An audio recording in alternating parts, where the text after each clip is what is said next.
Gracias en particular quiero darlas a Luis García Montero, gran poeta español, amigo, querido, que tuvo a bien formularme la invitación para estar aquí esta noche, esta tarde, este mediodía, perdón, estoy un poco perdido. Cuando yo era chico, mi mamá y mi papá, cuando no querían que mi hermana y yo entendiésemos lo que hablaban un duro dialecto italiano que es el abruzzés. Y con eso mi hermana y yo quedábamos afuera. Nunca pude aprender, sí el italiano, pero nunca el abruzzés. Y en las dos casas que flanqueaban nuestra humilde casa en Resistencia, que era un pueblo pequeño entonces, vivían familias paraguayas. De hecho, todo el barrio era mayoritariamente paraguayo, la mayoría exiliados de la dictadura de Stroessner. De un lado vivía un médico de apellido Jiménez y del otro una gomería de una familia Irala que tenían 8 hijos. Todos hablaban guaraní.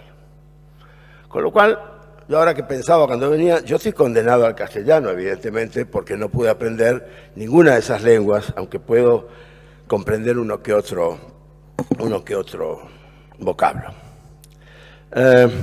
Quiero también aclarar que yo no soy lingüista, soy apenas un inventor de ficciones, uno que escribe en un diario argentino y soy docente universitario hace casi 40 años.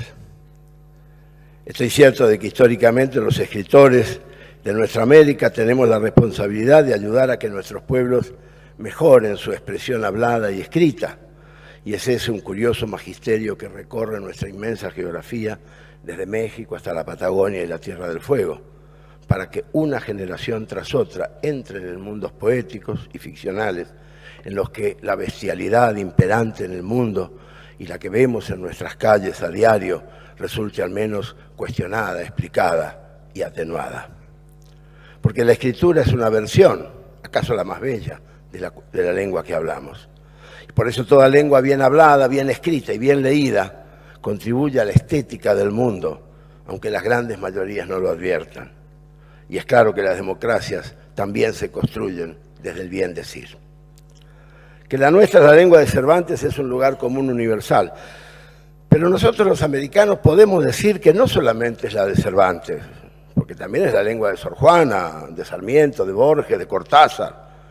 Es la lengua de Neruda, de García Márquez, de Juan Rulfo, de Angélica Gorodischer, de Mario Benedetti, Elena Poniatowska, Noé Gitrick y tantas poetas, narradores y ensayistas que escriben en castellano. Miles de autores y autoras que encontramos en toda la historia de nuestro continente, para quienes las reglas de la lengua jamás prohibieron que se las quebrante a condición de conocerlas. Así han creado una magnífica literatura que hoy nos expresa y representa a por lo menos 400 o 500 millones de habitantes de esta América, más los 50 millones o casi 50 millones de españoles.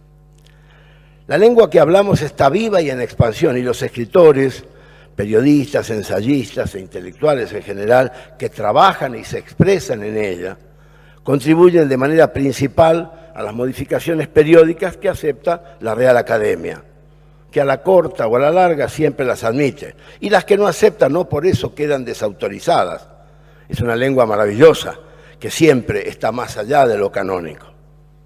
El castellano, saben ustedes, lo hemos dicho, es una lengua que después del chino mandarín es la más hablada del planeta por el número de personas que la tienen como idioma materno.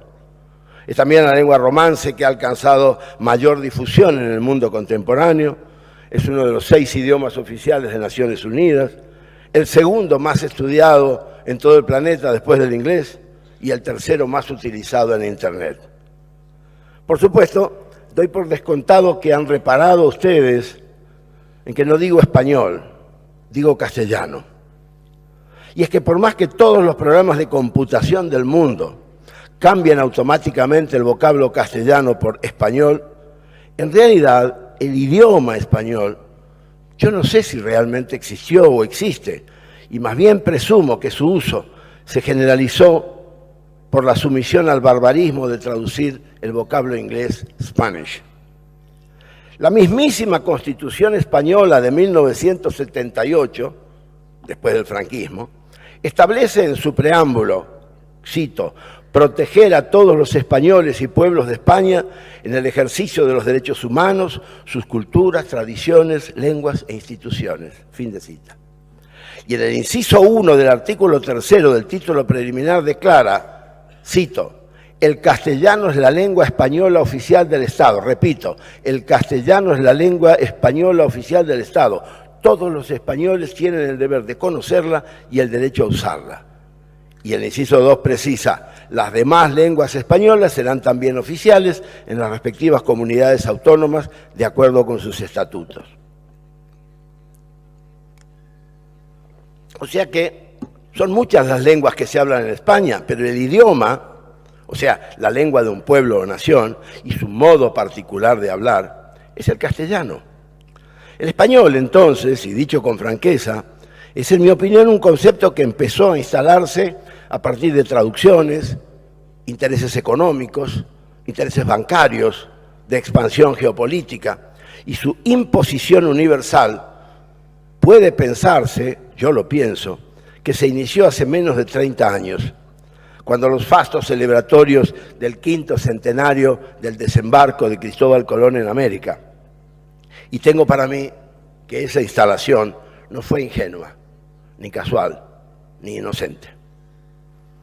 Por lo tanto, celebrar este Congreso de la Lengua me plantea un problema desde la convocatoria misma, problema que intentaré abordar porque la denominación de nuestra lengua es un tema central de la educación y más lo será, ya lo está haciendo en el siglo XXI.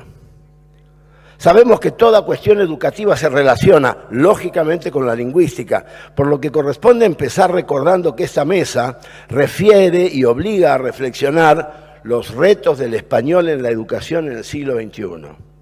Repito, los retos del español en la educación en el siglo XXI. Y lo repito porque a mi criterio es una formulación que a mí me confunde y en cierto modo maniata. En primer lugar, porque los retos que los hay no los plantea el español, sino el neoliberalismo global que hoy predomina en el mundo y que en materia educativa es, en mi opinión, especialmente peligroso porque la educación es un derecho humano y es un derecho colectivo en el marco de procesos institucionales de enseñanza y aprendizaje a cargo de maestros y maestras que por bastante más de un siglo han enseñado a leer y escribir en castellano. Lo que plantea un segundo choque. Ahora en este país y desde hace mucho en países vecinos, observamos el paulatino y peligroso reemplazo de pedagogos y maestros por gerentes e instructores provenientes de dudosas disciplinas. Y es que la educación entendida como el sistema de saberes y conocimientos que toda nación provee a la ciudadanía desde la primera infancia y en particular desde el sistema escolar, es una cuestión no solamente pedagógica, no es solamente un debate de estrategias didácticas para transmitir y coordinar el aprendizaje de millones de niños y jóvenes. Es, al mismo tiempo, una cuestión política. Y lo es porque educar a los pueblos es una responsabilidad básica de todos los estados. Educar y cómo hacerlo es una decisión política, como también lo es no hacerlo. O sea, hacer que un pueblo lea es una decisión política y hacer que no lea también lo es. Por lo tanto, la precisión y modo de uso de la lengua que habla y en la que lee y se expresa cada pueblo, cada sociedad, también lo es. De donde la lengua que hablamos es inexorablemente, en mi opinión, una cuestión política. Y si nos despegamos de toda inocencia, que creo que es mi deber, con toda franqueza, ante ustedes y con ustedes, digamos también que este Congreso también es político. No completamente, pero es político, porque es continuidad de una decisión tomada por las autoridades del Estado español, la de consagrar a la lengua que ahora llaman español como hegemónica síntesis de todas las lenguas, de todos los pueblos que hablan lo que nosotros llamamos castellano. Desde ya que esa instauración, dicho sea con todo respeto, a mí me parece un error por varias razones y una de las principales es que no responde al devenir histórico de este continente en sus relaciones por más de 4 años, de 4 siglos, tan conflictiva con el Reino de España. E instauración inconsulta, que no representa a la gran mayoría de los pueblos americanos que hablan el castellano y que se parece mucho a una imposición con tintes autoritarios. De hecho, inadmisible porque no atiende ni responde a las realidades de nuestra América.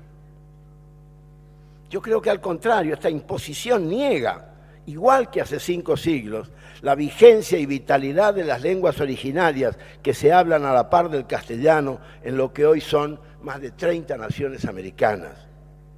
Como tampoco entiende ni parece aceptar el extraordinario aporte de los idiomas de la inmigración, que en maravillosa mixtura constituyen también la lengua que verdaderamente hablamos aquí, en este continente, el castellano americano. Y quiero ser muy claro, no estoy negando méritos a la muy respetable Academia de la Lengua, pero digo que más allá de su trabajo de policía lingüística, no estoy seguro de que todos sus miembros hayan sido siempre conscientes del uso político, económico, empresarial y globalizador que los sucesivos gobiernos de España han venido dando al idioma que llaman español y yo castellano americano. Y usos, además, que fueron y son prácticas de dominación por vía de la desnacionalización lingüística que nosotros, lógicamente, resistimos desde lo conceptual, político e ideológico. Y es que para nosotros esta resistencia es vital y se da precisamente en la educación, efectivamente entendida como el reto principal y decisivo que nos plantea este siglo XXI. Siglo en el que advertimos con creciente alarma que las políticas educativas que nos formaron como naciones independientes y castellano hablantes están siendo cambiadas veloz y peligrosamente desde que el fuerte desarrollo europeo asistió a la España posfranquista, muchos de cuyos estamentos parecen haberse autoatribuido la misión de recuperar a sus viejas colonias, ya no por el sometimiento armado, no por la religión autoritariamente impuesta, no por la conquista territorial, sino, como es visible desde los años 90 del siglo pasado, por medio de un nuevo sistema económico, financiero, bancario y también cultural, y ahora también educativo y lingüístico, al que se prestan algunos gobiernos americanos. Todo lo anterior se observa con claridad porque es cada vez más evidente el cambio de paradigmas. Basta reparar que ahora en la educación argentina, como ya se hizo en Chile y en otros países, la intervención de empresas e instituciones transnacionales empieza a gobernar sutilmente el sistema. Impone la disminución salarial, sataniza al sindicalismo educativo, recorta becas y ayudas, desmantela la educación técnica, elimina institutos de formación docente y cancela o quiere cancelar, porque no lo dejamos, la educación para adultos y trabajadores. Es coherente.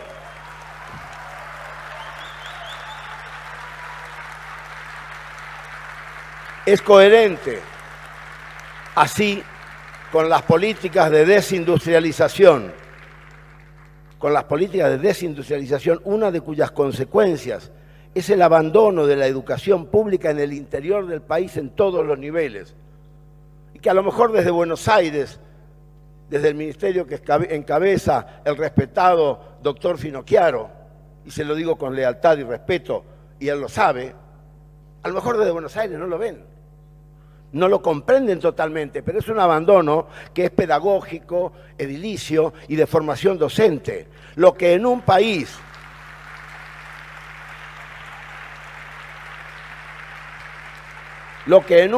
con el 60% de inflación anual y uno de los 5 mayores endeudamientos del planeta es poco menos que suicida y acaso incendiario, Dios no lo quiera. Siguiendo ese libreto globalizador impuesto por las normas leoninas del Fondo Monetario Internacional, el actual gobierno argentino ha clausurado prácticamente todos los programas que en lo que va del siglo habían mejorado notablemente el sistema educativo. Pues ahora, las políticas de modernización y globalización están imponiendo el abandono de la educación vinculada a nuestra memoria histórica, a la vez que se vació el Plan Nacional de Lectura y se eliminaron decenas de programas educativos complementarios de la educación formal en los niveles inicial, medio y superior. Así acabaron con los programas de educación por el arte, educación sexual, prevención de la violencia escolar, las orquestas infantiles y juveniles, los programas de ajedrez escolar, los centros de actividades infantiles y juveniles en contraturno y los sábados con escuelas abiertas. Y por si fuera poco, también se frenó la universalización del sistema de formación docente virtual, gratuito y en servicio, y el desfinanciamiento de 62 universidades nacionales públicas y gratuitas que enseñan a 2 millones de estudiantes. A mí me parece que augura un futuro más que sombrío. En este contexto, la cuestión de la lengua que hablamos, la que se enseña y que también se distorsiona y confunde, es uno de los ejes centrales de la educación que viene, que para muchos será de efectos desastrosos si no reaccionamos a tiempo. Y conste que lo que estoy diciendo con vehemencia es porque quiero llamar la atención, no porque soy un tonto denunciador y espero que el señor ministro lo comprenda. Está a tiempo, está en sus manos. Y esperamos que lo haga, porque toda vez que los atentados idiomáticos, como cambiar el habla de un pueblo e imponerle un nombre que no tiene ni reconoce, resultan gravosos, porque lo que está en juego en el fondo es la libertad, la democracia, la paz y la literatura. Como apreciarán,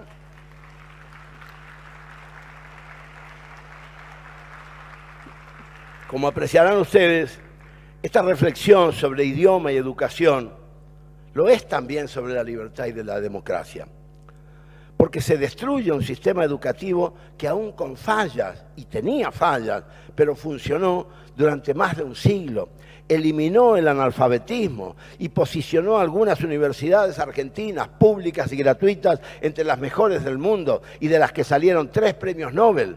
Y lo que se ve ahora, en cambio, es que solo responde a intereses empresarios transnacionales cada vez más fuertes, crecientes, que no son todos ajenos a ciertas políticas de imposición lingüística. Esto es lo que quiero llamar la atención, porque el proyecto educativo que llamamos neoliberal y que impulsan diversos gobiernos latinoamericanos está en línea y sin disimulo con el mandato global de conquistar un mercado fabuloso y harto atractivo. La educación es, de hecho, y ahora mismo, uno de los más apetecibles negocios que ofrece el planeta.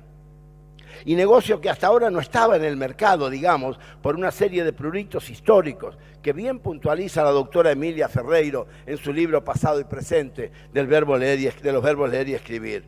Y también la doctora Adriana Puigros cuando plantea cómo el proyecto actual en la Argentina no solo pone en riesgo de destrucción la educación pública aprobada en más de 100 años, sino que ya estamos teniendo analfabetos nuevamente. En la Argentina, amigas y amigos, en esta tierra que hasta 2015 tenía índices prácticamente 0 de analfabetismo, pues ahora está volviendo. Esto es gravísimo, porque en este contexto, la lengua que hablamos y que nos vincula también entra en riesgo. Desde el momento en que además se le cambia sutil pero autoritariamente el nombre que la designa, lo que puede acarrear un gigantesco problema identitario para nuestros sistemas educativos y también para nuestros pueblos. Problema agravado además si recordamos que los nuestros son países en los que hoy se condena y se desguaza la educación pública. Solo en la Argentina tenemos unos 17 o 18 millones de chicos y chicas de entre 4 y 20 años a quienes hay que proporcionarles herramientas para el conocimiento. O sea que deben leer y sobre todo comprender lo que leen, condición básica para que sepan manejarse en el tiempo y el espacio históricos, para que desarrollen capacidad de abstracción y para que valoren el esfuerzo y la maduración que hacen a la esencia y calidad de cada saber. Pero para que todo eso sea posible, hay que proporcionarles, además de condiciones estructurales, maestros capacitados que hayan aprendido ellos mismos esos saberes. Y esa es una función indelegable del Estado Nacional. Y para ello la consolidación de un idioma nacional y continental también es condición sine qua non para apropiarse de ese idioma e incorporarlo como se incorpora el amor a la bandera, a los símbolos patrios, que en nuestra América, en cada uno de nuestros países, son asuntos fundacionales. De donde vuelve a quedar claro, espero, que la educación no es solamente un problema pedagógico. La educación es un problema político que está asociado a problemas sociológicos. Sobre todo hoy, cuando como sociedad estamos en un proceso, que hay que decirlo, es un proceso de embrutecimiento, gracias al gran pervertidor de la lengua y distorsionador contumaz de significados, que es el sistema multimediático argentino, enfermo de mensajes de frivolidad, ligereza, hedonismo, odio racial y pésimo lenguaje. Al igual que hicieron los conquistadores de hace 3, 4, 5 siglos, la imposición de una lengua es un modo de la dominación. Sutil si quieren, moderna si quieren, pero es un modo de la dominación. Y no pienso solo en la América hispana de los tiempos coloniales. También en el enorme Brasil se impuso el portugués a cruz y espada, a sangre y fuego. También en Norteamérica los pueblos apaches, sioux, acabaron hablando inglés. Y en otros continentes también, en Camerún, Costa de Marfil, Mali, Senegal, los pueblos originarios hoy hablan francés. En Namibia todavía se habla alemán. Y el italiano sigue vivo en Libia, Eritrea y Somalia. Millones de judíos que huyeron del nazismo hablaron el yiddish como señal de identidad de la diáspora, hasta que los gobiernos israelíes impusieron el hebreo. Y hoy el yiddish es casi un pecado. La lengua en que hoy aquí nos entendemos, los argentinos, los americanos, es el castellano americano, que a su vez reconoce peculiaridades que no son dialectales, sino verdaderos usos nacionales o regionales, como el castellano andino, el castellano mexicano, el castellano rioplatense que nosotros compartimos con Uruguay, el yopará en Paraguay y las decenas de mixturas y combinaciones lingüísticas de la inmensa geografía latinoamericana. Yo vivo en una región en la que Brasil está vinculado con 4 países hispanoparlantes. Pues bien, en esa región, hoy toda la frontera hablamos guaraportuñol. Es una lengua nueva que ha surgido de todo esto. Y como educador, con décadas de experiencia docente, me siento seguro y orgulloso de la lengua que yo hablo, que enseño, en la que escribo. Y que repito, no se llama español no por ofender a nadie, se llama castellano como afirmación. Y aunque Herta Müller, Premio Nobel de Literatura 2009, estableció que la lengua no es la patria, pues yo creo que el castellano americano sí es mi patria cuando digo, leo, sueño, escribo y enseño. Como escritor, el castellano americano está en mi ADN. Y a despecho del diccionario panhispánico de dudas de la RAE, que en mi opinión erróneamente reserva el término castellano para referirse al dialecto románico nacido en el Reino de Castilla durante la Edad Media, o al dialecto de español que se habla actualmente en esta región, bueno, al menos, digo yo, debieran modificar la Constitución española. La obra monumental de Antonio de Nebrija, La gramática castellana, publicada en 1492 y llamada así, fue el primer estudio de nuestra lengua y sus reglas. Y hace 200 años, y en Venezuela, ese enorme lingüista que fue Andrés Bello, advirtió el eje de la cuestión, al titular su obra principal, Gramática de la lengua castellana destinada al uso de los americanos. Se puede encontrar en cualquier buena librería, y vale la pena hacerlo. Allí explicaba Bello, cito, se llama lengua castellana, y con mucho menos propiedad española, la que se habla en Castilla y con las armas y las leyes de los castellanos pasó a América y es hoy el idioma común de los estados hispanoamericanos. Fin de cita. Nuestra lengua era y es, sin dudas, el castellano americano. Que nadie se ofenda ni se enoje, pero es la lengua que hablamos. Confluencia del idioma que impusieron los conquistadores, con las incorporaciones y matices propios que en 5 siglos hablaron y hablamos hoy los pueblos de este continente. Y esa era la lengua popular de la España medieval que trajeron a América. Desde que en el siglo XII Alfonso el Sabio, rey de Castilla, hablaba a los habitantes de las ciudades que conquistaba en ese idioma que todos y todas entendían y hablaban y que se llamó desde entonces, y yo espero que para siempre, castellano. Y se consolidó 3 siglos después, cuando Antonio de Nebrija publicó su gramática castellana, que hay que recordar además que fue la primera gramática de una lengua moderna, antes que las del inglés, francés o italiano. Por supuesto que esa lengua nacida en la España medieval es madre de la nuestra. Y por eso el castellano americano es la mejor designación, porque nos identifica y nos hermana políticamente, porque recoge tradiciones propias y enlaza parentescos nacidos en esta tierra prodigiosa a la que vinieron millones de extranjeros de decenas de nacionalidades, culturas e idiomas para asimilarse y enriquecer esta lengua y a la vez gestar una cultura que a su vez parió la riquísima tradición literaria del castellano de América.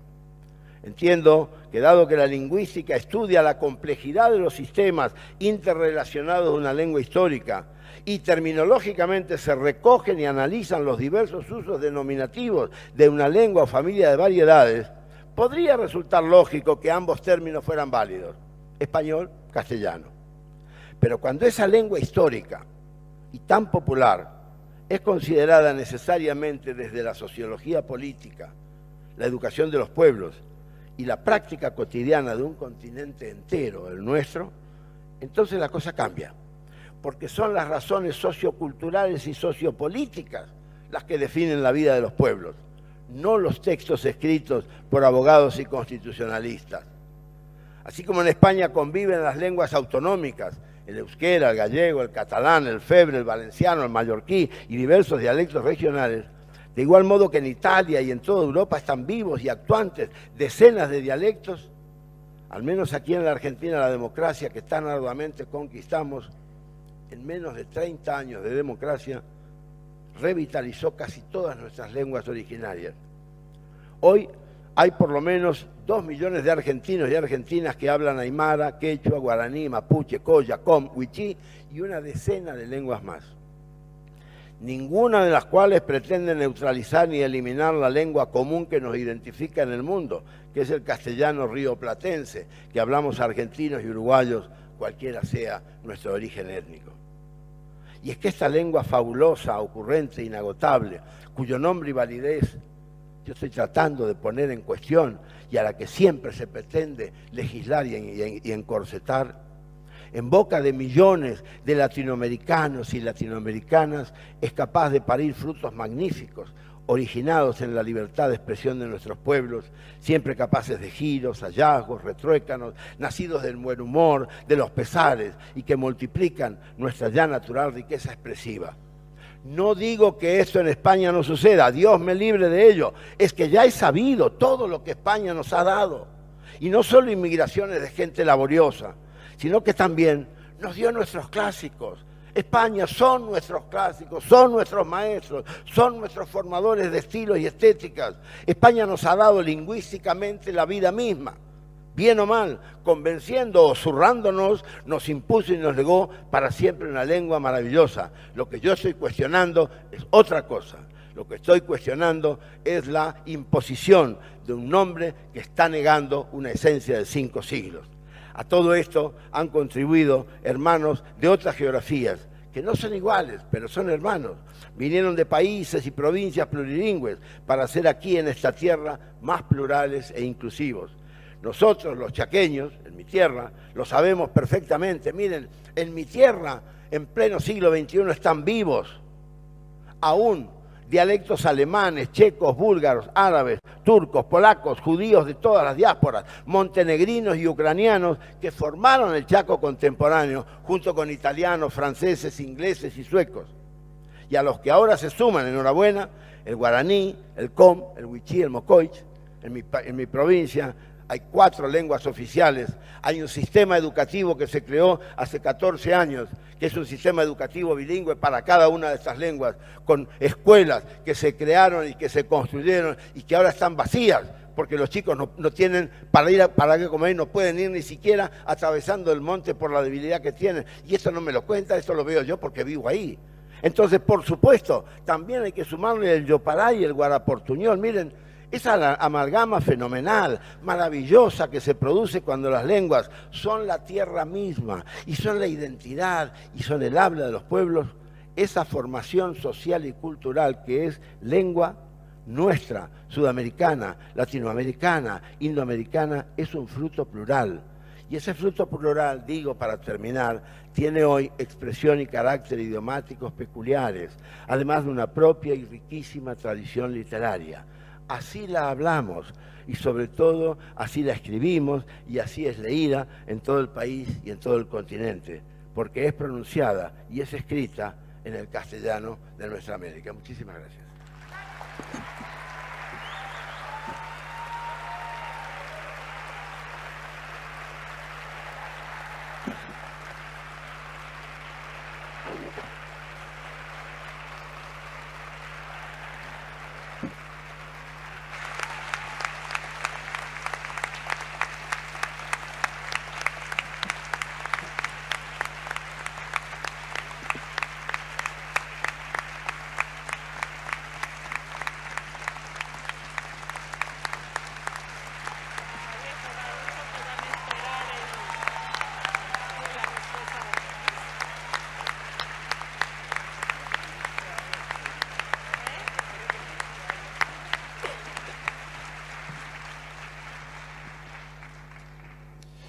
Bien, después de esta magnífica y vibrante exposición de Mempo, toma la palabra la moderadora de esta mesa que dará turno de intervenciones intentando controlar los tiempos.